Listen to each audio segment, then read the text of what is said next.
Hello everyone. आज हम start करने वाले हैं सेल बायोलॉजी। सेल बायोलॉजी का सबसे बेसिक टॉपिक सेल साइकिल। आज हम स्टडी करेंगे सेल साइकिल की कि सेल साइकिल क्या होता है। Cell cycle it means cell biology में हम देखते हैं कि सेल साइकिल के थ्रू डिवाइड होती है और एक सेल से दो सेल का फॉर्मेशन होता है। ठीक है, एक सेल से कितनी दो सेल का फॉर्मेशन होता है।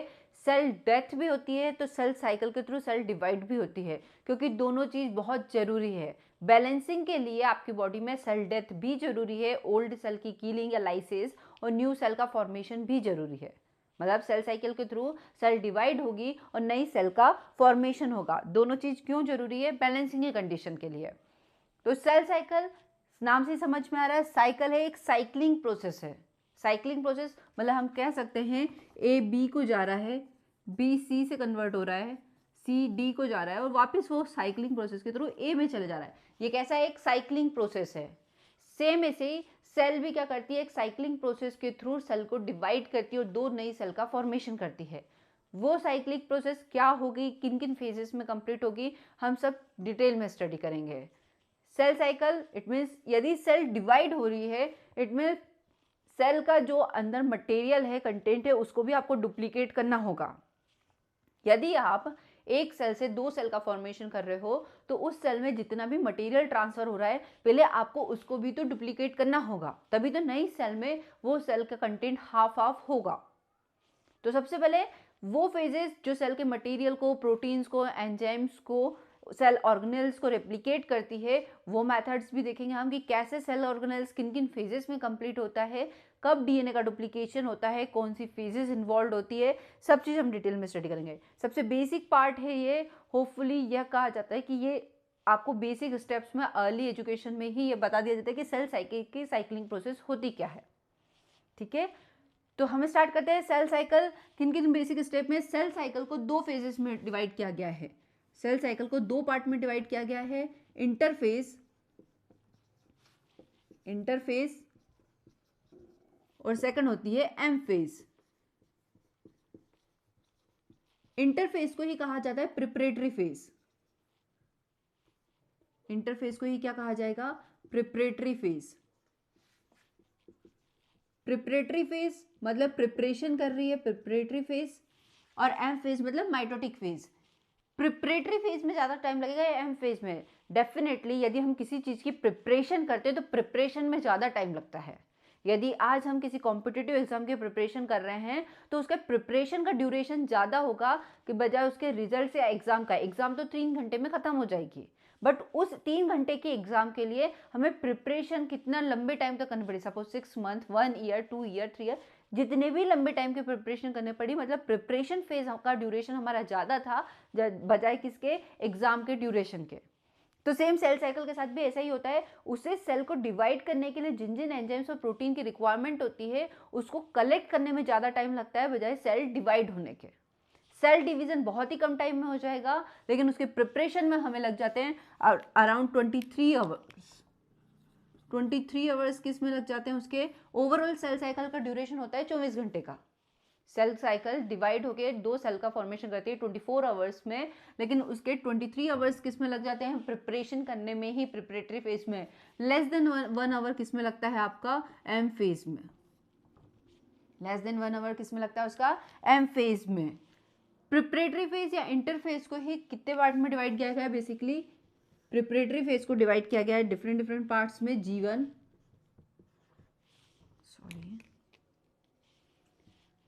प्रिपरेटरी फेज को G0 phase, G1 phase, S phase और G2 phase.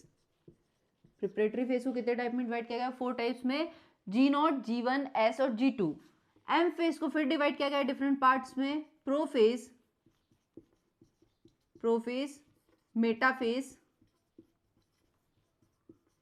Metaphase, anaphase, mitosis की डिफरेंट स्टेप और टीलोफेज।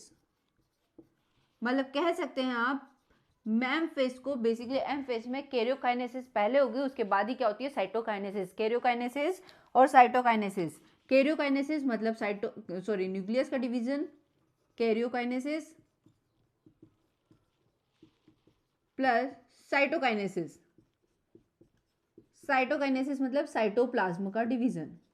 कैरियोकाइनेसिस मतलब न्यूक्लियस का डिवीजन। पहले न्यूक्लियस का डिवीजन होगा, न्यूक्लियस दो पार्ट में टूटेगा, उसके बाद ही क्या होगी, साइटोकाइनेसिस होगी, साइटोप्लाज्म का डिवीजन होगा, उसके बाद ही फाइनल क्या होगा, एक सेल से दो सेल का फॉर्मेशन हो जाएगा। तो डिफरेंट प्रिपरेटरी फेज की कौन कौन स्टेप्स होती है, एम फेज की क्या क्या स्टेप्स होती है, ये सब हमने देखा। अब हम देखेंगे सेल साइकिल चलती कैसे है और कैसे। ओवरऑल सेल साइकिल को कंप्लीट होने में कितना आवर्स लगता है, 24 आवर्स, जिस वजह से 23 आवर्स किस में लग जाते हैं, उसके प्रिपरेशन में ही, और 1 आवर का ड्यूरेशन होता है किसका, एम फेज का। अब सेल साइकिल चलता है कैसे, ध्यान से देखिएगा, बहुत ही बेसिक स्टेप्स है। ये आपकी एक सेल है, ठीक है। सेल का 95% पार्ट कौन कवर कर लेती है, बेसिकली आपकी इंटरफेस ही कवर कर लेती है। कितना, 95% पार्ट कौन कवर करती है, इंटरफेस। 95% पार्ट कौन कवर कर लेती है, इंटरफेस, जिसमें G1, S, G2 और M फेज। ये क्या है आपकी G1, S फेज, G2 और M फेज, ठीक है। एक जी नोट स्टेज भी होती है, हम पढ़ेंगे वो क्या होती है। सबसे पहले ध्यान रखिए कितने कितने स्टेप्स हो गई, G1, S, G2 और M। सीक्वेंस ऐसे ही चलेगा, यूनिडायरेक्शनल में चलती है सेल साइकिल। सेल साइकिल क्या है, यूनिडायरेक्शन में ही चलता है। G1 से पहले सेल किस में जाएगी, यूनिडायरेक्शन, इट मीन्स G1 से पहले सेल जाएगी S में, देन फिर G2 में, फिर सेल ट्रांसफर होगी M फेज में। कभी भी ऐसा नहीं होगा कि G1 से सेल G2 में चली गई, फिर M में चले गए, फिर S में आ गई, नहीं, सिक्वेंशियल ऑर्डर में चलेगी, सीक्वेंस में ही जाएगी सेल। सबसे पहले G1 से सेल सिंथेसिस फेज में ही जाएगी, सिंथेसिस फेज से गैप 2 में या ग्रोथ 2 फेज में जाएगी, फिर माइटोटिक फेज में जाएगी या M फेज में ट्रांसफर होगी। उसके बाद ही सेल का जैसे एक सेल से दो सेल में डिवाइड हो जाएगी, नेक्स्ट स्टेप में फिर सेल किस में एंटर करेगी, G1 फेज में, ठीक है। तो ध्यान रखिएगा यूनिडायरेक्शनल मेथड में ही चलती है सेल सीक्वेंसिंग। इसमें एक पॉइंट और आता है कि कौन से ऐसे अब हमारे डेवलपमेंट स्टेज में कौन सा ऐसा पाथवे है जिसमें से कुछ स्टेप्स मिसिंग होती है सेल साइकिल की। आप कमेंट करके मुझे आंसर दे सकते हैं कि कौन सा ऐसा पाथवे है जो सेल साइकिल के स्टेप्स को इस ऑर्डर में फॉलो नहीं करता, उसमें कुछ स्टेप्स ओवरलैप होते हैं या कुछ स्टेप्स मिसिंग होती हैं। G1 से S से G2, G2 से M नहीं जाते हैं। बिल्कुल आप मुझे कमेंट करके बता सकते हैं कि कहाँ कहाँ ऐसा होता है, कहाँ ऐसी पॉसिबिलिटी है। सबसे पहले बात करते हैं G1 phase, it means growth phase first या gap phase first. G1 it means growth phase first. Cell जैसे ही G1 में जाती है, G1 फेज में सेल एंटर करती है, तो G1 में सेल का सबसे बेसिक काम होता है उसके लिए एक बेसिक इन्वायरमेंट क्रिएट करना, उसको जितने भी न्यूट्रिएंट्स की रिक्वायरमेंट है वो सब कलेक्ट करना। मतलब क्या है ये, न्यूट्रिएंट्स जितने भी चाहिए सेल को उन सबका कलेक्शन करना, न्यूट्रिएंट्स कलेक्ट करेगी जितने भी एस फेज, क्योंकि इससे सेल कहाँ एंटर करेगी, एस फेज में। G1 से एस फेज में सेल को एंटर करना है, तो G1 से एस फेज में जाने के, क्योंकि एस फेज होती है सिंथेसिस फेज, जहाँ पर डीएनए के सिंथेसिस होती है। डीएनए की सिंथेसिस होगी कहाँ पर, एस फेज में। तो डीएनए सिंथेसिस से रिलेटेड जितने भी एंजाइम्स और प्रोटीन हैं वो कहाँ सिंथेसाइज हो जाते हैं, G1 फेज में। जितने भी एंजाइम्स और बेसिक प्रोटीन्स हैं उन सब की सिंथेसिस कहाँ पर हो जाएगी, G1 फेज में। जितने भी एस फेज के लिए जरूरी है, डीएनए रेप्लिकेशन के लिए जो भी एंजाइम्स और प्रोटीन जरूरी है वो सब कहाँ सिंथेसाइज हो जाते हैं, G1 फेज में ही। क्यों, क्योंकि G1 से तो सेल को एस फेज में एंटर करना है, तो बेसिक इन्वायरमेंट जितना भी क्रिएट करना है सेल को वो G1 फेज में ही कलेक्ट कर लेती है। सेल को जितना टाइम लगाना है, सबसे ज़्यादा ओवरऑल कितना 23 आवर्स है, 23 आवर्स में से 11 घंटे उसे किस में लग जाते हैं, G1 फेज में ही। 11 आवर्स का टाइम कहाँ पर हो जाता है, G1 फेज में। 11 आवर्स सेल कहाँ पर कंज्यूम कर देती है, G1 फेज में ही, क्योंकि उसे उसके सारे बेसिक रिक्वायरमेंट जितने भी चाहिए वो सब वो G1 फेज में ही कलेक्ट करती है। चाहे उसको न्यूट्रिएंट्स कलेक्ट करना हो, ग्रोथ फैक्टर्स का, यदि ग्रोथ फैक्टर्स की रिक्वायरमेंट है तो ग्रोथ फैक्टर्स का कलेक्शन करना हो, डीएनए सिंथेसिस के लिए जितने भी एंजाइम्स और प्रोटीन्स का रिक्वायरमेंट है वो सब किस में हो जाता है, आपके G1 फेज में ही हो जाता है सबका कलेक्शन। सेंट्रियोल का डुप्लीकेशन या सेंट्रियोल का डिवीजन भी G1 फेज में ही स्टार्ट हो जाता है। G1 फेज को ओवरऑल कितना टाइम लगता है, 11 आवर्स लगते हैं कंप्लीट होने में। मतलब सबसे ज़्यादा इंटरफेज को तो टाइम लगता है, इंटरफेज की भी किस फेज को सबसे ज़्यादा टाइम लगता है? जीवन को, क्योंकि बेसिक फेज ही वही है, उसको कलेक्शन करना है सब चीज़ का, तभी तो सेल साइकिल आगे मूव कर पाएगा। ठीक है, जीवन से जैसे ही सेल किस में एंटर करेगी? एस फेज में। एस क्या होता है? उसकी सिंथेसिस, इसको ग्रोथ फेज भी कहा जाता है, ग्रोथ फेज फर्स्ट या गैप फेज फर्स्ट। एस क्या होती है? Synthesis phase. सिंथेसिस फेज जहां पर क्या होता है? डीएनए के रेप्लिकेशन होता है, डीएनए डुप्लीकेशन होता है, कहां पर? सिंथेसिस फेज में। ठीक है, ध्यान रखें सिंथेसिस फेज में मतलब डीएनए डुप्लीकेट होगा। एक बेसिक पॉइंट है, हमेशा ध्यान रखिएगा। क्या यहाँ पर क्रोमोसोम्स का भी डुप्लीकेशन होता है? नहीं, केवल किसके नंबर्स बढ़ते हैं? डीएनए का डुप्लीकेशन होता है, क्रोमोसोम्स का डुप्लीकेशन नहीं होता है। ओनली डीएनए डुप्लीकेट या डीएनए रेप्लिकेट होते हैं कहां पर? एस फेज में। क्रोमोसोम्स का नंबर वही रहता है, क्रोमोसोम्स का नंबर वही रहता है। ऐसा नहीं है कि आपकी बॉडी में 46 क्रोमोसोम्स है तो सिंथेसिस फेज में जाके वो 92 में कन्वर्ट हो जाएंगे, बिल्कुल नहीं। जितने क्रोमोसोम्स है, क्रोमोसोम्स वैसे रहते हैं, केवल डुप्लीकेशन किसका होता है? रेप्लिकेशन डीएनए का होगा। यदि डीएनए के 2n डीएनए है तो वो किस में कन्वर्ट हो जाएंगे? 4n अमाउंट में कन्वर्ट हो जाएंगे। तो डबल अमाउंट किसका होता है? डीएनए का। क्रोमोसोम्स का डबल अमाउंट नहीं होता है। सिंथेसिस फेज है, जितने भी इसके लिए रिक्वायरमेंट थी डीएनए के सिंथेसिस के लिए, वो सब ऑलरेडी कौन कलेक्ट कर चुका है? जीवन फेज कलेक्ट कर चुकी थी। जो जो नेसेसरी आइटम्स हैं वो सब किसने कलेक्ट कर दिए थे? जीवन फेज ने। अब एस फेज को तो सिंथेसिस करनी थी, उसे सारे एंजाइम्स और प्रोटीन्स थे उसके पास, उसने डीएनए का डुप्लीकेशन कर दिया, एक नए डीएनए का फॉर्मेशन कर दिया। ठीक है, सिंथेसिस फेज है। सिंथेसिस फेज के बाद वही डीएनए जीवन से एस फेज में गया, एस से किस में जाएगा? G2 में। अब जीवन को तो 11 घंटे लगे थे, एस को कंप्लीट होने में लगते हैं मिनिमम 6 to 8 आवर्स या 8 आवर्स का ड्यूरेशन हम मान के चलते हैं। 6 to 8 आवर्स लगते हैं एस फेज को कंप्लीट करने में। मतलब 19 आवर्स तो जीवन और एस ने ही ले लिए। 19 आवर्स तो किसने ले लिए? जीवन और एस ने ही ले लिए। ओवरऑल ड्यूरेशन ही 23 आवर्स का था। तो अब हम समझ सकते हैं रिमेनिंग 4 आवर्स कौन लगा लेगा? G2 phase, growth phase 2। ये कौन सी फेज होगी बेसिकली? आपकी growth phase 2। Growth phase second, या इसे preparatory phase of M phase भी कहा जाता है। एम की प्रिपरेटरी फेज भी कौन होती है? Growth phase 2। जीवन ने एस की प्रिपरेशन करी, एस की सिंथेसिस के लिए, डीएनए के रेप्लिकेशन या सिंथेसिस के लिए सारा मटेरियल किसने कलेक्ट किया? जीवन फेज ने। अब सेल G2 में आ चुकी है, सिंथेसिस हो चुका है डीएनए रेप्लिकेशन का, G2 में एंटर कर चुकी है। अब G2 क्या करेगा? G2 चेक करेगा कि कहीं डीएनए डैमेज तो नहीं है, जो डीएनए सिंथेसाइज हुआ था वो डैमेज डीएनए तो नहीं आया। यदि डैमेज डीएनए आया है तो उसको रिपेयर कर दिया जाए। यदि डैमेज डीएनए हो गया है तो उसको क्या कर दो? रिपेयर कर दो। सब जगह चेक पॉइंट्स लगे होते हैं। हम देखेंगे आगे जीवन से एस में आने के लिए चेक पॉइंट्स क्या होंगे, एस से G2 में जाने के लिए क्या चेक पॉइंट्स होंगे। यदि G2 से M में सेल ट्रांसफर होगी तो चेक पॉइंट क्या होंगे? G2 क्या करता है? ग्रोथ फेज 2 सबसे पहले चेक करेगा कि जितने भी मटेरियल या डीएनए ट्रांसफर आएगा उसमें कोई डैमेज तो नहीं है। यदि डीएनए में डैमेज है, यदि कोई म्यूटेशन है तो वो रिपेयर मैकेनिज्म भेज देगा। ठीक है, या तो इसको रिपेयर कराओ या क्यूसेंट स्टेज में भेज देगा कि हाँ इसको क्यूसेंट स्टेज में भेजो। जीवन एस, जैसे ही डीएनए, यहाँ भी जीवन एस ट्रांजिशन स्टेट में डीएनए डैमेज चेक किया जाता है कि जो प्रीवियस डीएनए है वो तो डुप्लीकेट, उसमें तो म्यूटेशन नहीं था। फिर अगर म्यूटेशन नहीं था तो उसकी रेप्लिकेशन करा दें, उसकी सिंथेसिस करा दें। अब सिंथेसिस हो चुकी है।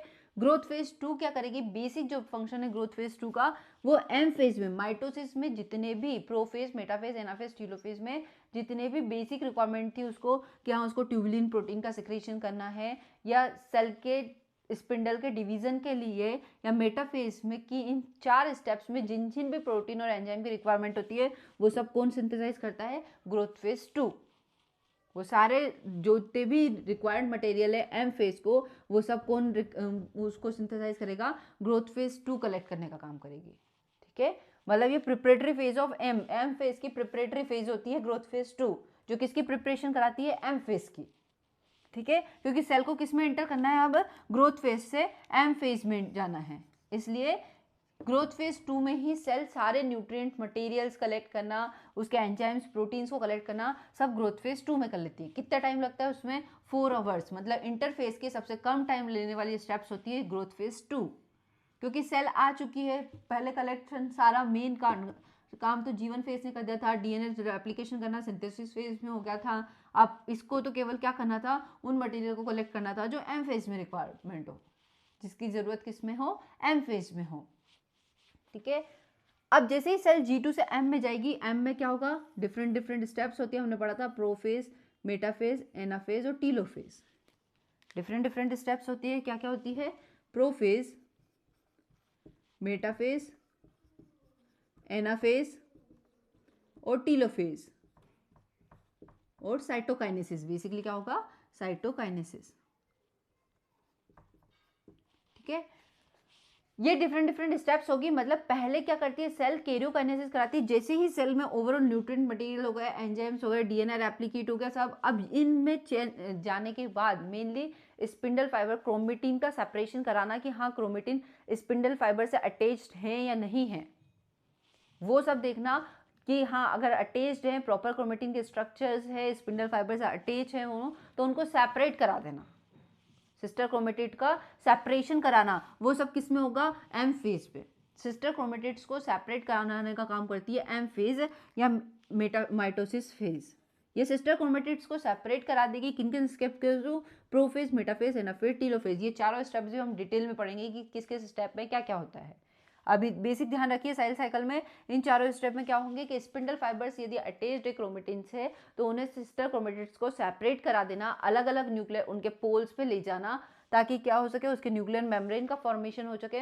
और दोनों जैसे ही न्यूक्लियस का सेपरेशन हुआ, एंड में क्या हो जाएगी, साइटोकाइनेसिस, उनका साइटोप्लाज्म सेपरेट हो जाएगा और एक सेल से कितनी, 2 सेल का फॉर्मेशन हो जाएगा। जैसे ही न्यूक्लियर मटेरियल सेपरेट हुआ, न्यूक्लियर मटेरियल का सेपरेट होने के बाद ही उसमें साइटोकाइनेसिस हो जाएगी, उसका साइटोप्लाज्म भी सेपरेट हो जाएगा। जैसे ही साइटोप्लाज्म में साइटोकाइनेसिस हुई, साइटोकाइनेसिस के होते से ही एक सेल से कितनी, 2 सेल का फॉर्मेशन हो गया। एम फेज में लेस देन 1 आवर्स लगते हैं। हम पहले भी जो बोल चुके हैं कि एम फेज सबसे कम ड्यूरेशन वाली फेज होती है, सबसे कम टाइम लगता है। तो ये था आपका basically cell cycle. Cell cycle में क्या क्या होता है, कितना टाइम लगता है, सेल कैसे मूव करती है, ये तो हमने केवल बेसिक पार्ट पढ़ा है। सेल साइकिल का बहुत ही बेसिक ओवरव्यू कि सेल साइकिल में होगा क्या क्या, G1 फेज क्या होती है, S फेज क्या होती है, G2 फेज क्या होती है, M फेज क्या होती है, ये सब हमने देखा। यूनिडायरेक्शनल मेथड होती है, इसी डायरेक्शन में चलेगी। अब आने वाला वीडियो आपको बेस्ड होगा सेल साइकिल के साइक्लिन और CD केस पे, कि ये सेल चल तो रही है बट कैसे, कौन सा, हर फेज का अपना एक साइक्लिन होगा और हर फेज का अपना एक CDK होगा। यदि G की बात करें तो साइक्लिन इट मीन्स वो प्रोटीन जो सेल साइकिल के टाइम ही सीक्रेट होती है। जिस फेज में सेल इंटर करेगी उसी टाइम उस सेल प्रोटीन का फॉर्मेशन होगा और उसी फेज में वो क्या हो जाएगी, डिस्ट्रक्ट हो जाएगी। सपोज G1 में सेल इंटर करी, G1 में सेल इंटर करती है तो G1 का साइक्लिन सिंथेसाइज होगा उसी फेज में, जो भी साइक्लिन होगा, साइक्लिन D होता है सपोज G1 में, तो G1 में साइक्लिन D सिंथेसाइज होगा और G1 में ही साइक्लिन D का डिस्ट्रक्शन हो जाएगा। ठीक है, S फेज का साइक्लिन S फेज में ही सिंथेसाइज होगा और S फेज में ही उसका डिस्ट्रक्शन हो जाएगा। मतलब साइक्लिन कभी भी ट्रांसफर नहीं करते, CDK एक्टिवेट हो जाते हैं। G2 फेज का साइक्लिन अपना साइक्लिन होगा, जैसे ही G2 में सेल एंटर करेगी उसका साइक्लिन प्रोटीन एक्टिवेट हो जाएगी, उसको रेगुलेट करेगी। ये सब रेगुलेटरी मैकेनिज्म है। साइक्लिन क्यों जरूरी है, मत सिंथेसिस कराओ साइक्लिन की, क्योंकि हमें एक एंजाइम चाहिए CDK को एक्टिवेट कराना है जो साइक्लिन पे डिपेंडेंट है। CDK जो एक्टिवेटिंग एंजाइम है, कैटालिटिक एंजाइम है, वो किस पे डिपेंडेंट है, साइक्लिन पे। तो उस CDK को एक्टिवेट कराने के लिए आपको साइक्लिन को एक्टिवेट, उस साइक्लिन का प्रोडक्शन होगा। साइक्लिन सिंथेसाइज होगी, जैसे ही साइक्लिन सिंथेसाइज होगी उस फेज का CDK एक्टिवेट हो जाएगा। Cyclin dependent kinase enzyme, kinase enzyme में मतलब फॉस्फोराइलेशन कराएगा उस प्रोसेस। सपोज एस फेज में किसी एंजाइम को एक्टिव कराना है तो उसका फॉस्फोराइलेशन के थ्रू एक्टिव होगा, तो CDK आएगा, CDK एस फेज के जो भी एंजाइम्स हैं उनको एक्टिवेट कराएगा। G2 फेज के जो भी एंजाइम्स हैं उनको एक्टिवेट कराने के G2 फेज का CDK साइक्लिन आएंगे। तो ये सब हम डिटेल में स्टडी करेंगे कि साइक्लिन CDK होते क्या हैं, रेगुलेशन कैसे करते हैं, चेक पॉइंट्स क्या होते हैं, कहाँ कहाँ पे चेक पॉइंट्स हो गए। ऐसा तो है नहीं कि यदि DNA डैमेज है तो DMH DNA के साथ ही सेल का डिवीजन होगा, नहीं। चेक पॉइंट्स होंगे जो ये चेक करेंगे कि यदि DNA डैमेज है तो उसे कहाँ, क्यूसेंट स्टेज में भेज दिया है। बिल्कुल क्यूसेंट स्टेज, जिसे क्या कहा जाता है, जी नॉट स्टेज या रेस्टिंग स्टेज। क्यूसेंट स्टेज वो स्टेज होती है जहाँ पर हम सेल को टेम्परेली ये भेजते हैं, सेनेसेंस की कंडीशन नहीं होगी। क्यूसेंट स्टेज क्या होगी, टेम्परेली सेल को भेजना, सपोज सेल के डीएनए में म्यूटेशन है, फॉर एग्जाम्पल म्यूटेशन है, जीवन फेज में उसने रिकॉग्नाइज कर लिया म्यूटेशन है, अब हम इस म्यूटेटेड डीएनए के साथ तो सेल को ट्रांसफर नहीं कर सकते, सेल डिवीजन नहीं करा सकते, तो उस स्टेज में सेल को कहाँ भेज दिया जाता है, क्यूसेंट स्टेज में। कहाँ चली जाती है सेल, बेसिकली क्यूसेंट स्टेज में, जी नॉट फेज में, जी नॉट फेज में चली जाएगी। ये बेसिकली रिवर्सिबल फेज है। यदि इसका डीएनए रिपेयर हो गया जी0 फेज में, मतलब यहाँ पर कोई भी सेल डिवीजन में नहीं जाएगी, सेल रेस्टिंग स्टेज में कोशिश करेंगे कि जी0 फेज में ही सेल के डीएनए को रिपेयर कर दिया जाए। यदि डीएनए रिपेयर हो सकता है, जो म्यूटेशन हुआ है वो रिपेयर हो सकता है, तो वो सेल वापस कहाँ आ जाएगी, जी1 फेज में, और जी1 से एस में, एस से जी2 और जी2 से एम में चली जाएगी। बट यदि वो डीएनए रिपेयर नहीं हो सकता है तो यहीं पर उसकी क्या करा दी जाती है, सेनेसेंस करा दिया जाता है, सेल डेथ या सेल लाइसिस करा दी जाती है कि नहीं रिपेयर नहीं हो रहा है सिस्टम, अब डिफ्रेंशिएट नहीं हो सकती सेल, तो आप इसको कहाँ भेज दो, सेल को लाइसिस के लिए भेज दो या सेल का डिग्रेडेशन करा दो। तो जी नॉट स्टेज रेस्टिंग स्टेज, जहाँ पर सेल क्या रहती है, रेस्टिंग कंडीशन में रहती है, जहाँ पर सेल में किसी भी टाइप का डिवीजन नहीं होता है, सेल डिवाइड नहीं होती है।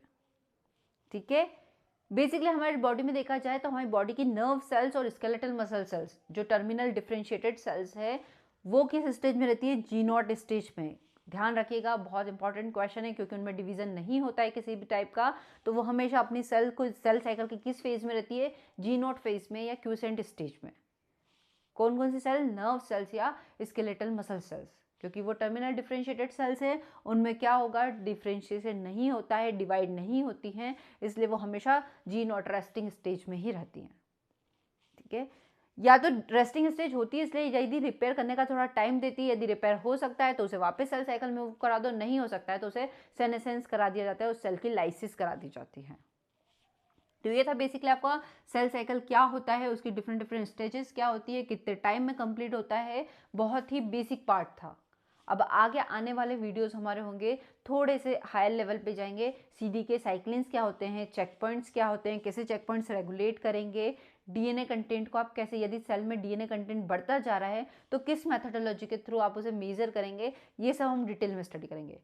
होपफुली आपको आज का बेसिक वीडियो समझ में आएगा। यदि आपको वीडियो पसंद आए तो प्लीज़ इसे लाइक ज़रूर करें, चैनल को ज़्यादा से ज़्यादा सब्सक्राइब भी करें। Thank you.